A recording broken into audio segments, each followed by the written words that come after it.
কি বলে লাস্টে বাবা বলল তো ওঠা, আরে ওঠা রে, ওঠাবো না।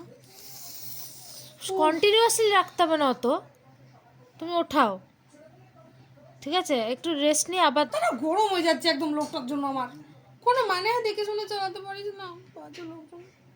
কালকে হঠাৎই আমার অ্যাক্সিডেন্ট হয়ে গেছে, আর এটা সত্যি সত্যি আমি ভাবতেও পারিনি। আমি এত বছর ধরে গাড়ি চালাচ্ছি, বাট আমি সবসময় নিয়ম মেনে গাড়ি চালাই। আমি জানি না এখনকার মানুষজনের এত কিসের তাড়া যে সে মানে দেখছেও না যে আমি তাকে সিগন্যাল দিচ্ছি যে আমি রোড ক্রস করব। তো এরকমই কালকে ঘটনাটা হয়েছে। থ্যাংক গড যে আমার মায়ের কিছু হয়নি, আর আমারও খুব একটা বড় কিছু হয়নি।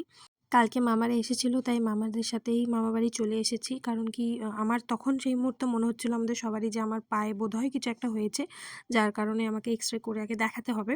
তো তাই জন্যই মামাবাড়ি যাচ্ছিলাম। আর আমি তোমাদের সাথে সব কিছুই শেয়ার করি, তাই ভাবলাম তোমাদের সঙ্গে আমার খারাপ সময়টাও শেয়ার করি। কারণ আমি এর আগেও করেছি। তো এখন যাচ্ছি মামাবাড়ি, আর এটা হচ্ছে তার আগের দিনের ক্লিপ। এবার আসি ঘটনাটা কি হয়েছিল। আমি মায়ের সাথে বেরিয়েছিলাম, মানে আমার রোডটা ক্রস করার ছিল, ডান দিকে যাওয়ার ছিল। আমার পেছনে একটা গাড়ি ছিল ইনোভা, বড় ৪ চাকা। তো আমি তাকে সিগন্যাল কিন্তু দিয়েছিলাম যে আমিই যাবো, কিন্তু সে সেটা দেখেনি। আর সত্যি বলবো, সে মানে এমনভাবে গেছে চাইলেই গাড়িটার সাথে আমার খুব জোরে ধাক্কা লাগতে পারতো, বাট সেটা হয়নি। উল্টো কি হয়েছে, টোটোর চাকাটা আমার পায়ের ওপর দিয়ে চলে গেছে। মানে বাঁ পাশে আমার টোটো ছিল, সেও আবার দেখেনি, সেও আমার পায়ের ওপর দিয়ে চালিয়ে দিয়েছিল। যাই হোক, সেই সময় তো বুঝতে পারিনি। তার কিছুক্ষণ পরে আমি বুঝতে পারলাম যে আমার পায়ে ভীষণ জোরে ব্যথা লেগেছে।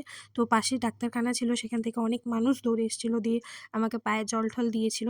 আমি সবার উদ্দেশ্যে একটা কথাই বলব, একটু গাড়ি একটু দেখে শুনে চালান। কারণ কি, অনেক মানুষ মানে রাস্তাঘাটে বেরোয়, আজকে আমার একটা অনেক বড় কিছু হতে পারত, কিন্তু সেটা হয়তো হয়নি। আর আজকে যদি হয়েও যেত, সাফারটা তো আমিই করছি না?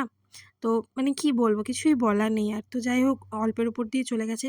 তো যাই হোক, মামাবাড়িতে এসে মামি অনেক যত্ন-আত্তি করেছে, মামি মামা মিলে। তো রাতের খাবারটা খেয়ে নিলাম। আর খাওয়া-দাওয়া করতে একটু কষ্ট হচ্ছিল, বাট তারপরেও খেয়ে নিয়েছি। তো তারপরে মামা আমাকে অনেকটাই কালকে করেছে, বারবার ধরে এই আইস প্যাকগুলো দিচ্ছিল। কালকে না আমি কেঁদে ফেলেছি। আমি কখনো কাঁদি না, মানে এতটা ব্যথা লেগেছে যে আমি লিটারেলি কেঁদেছি, আর আমার ভয়ও লাগছিল যে কি হবে না হবে।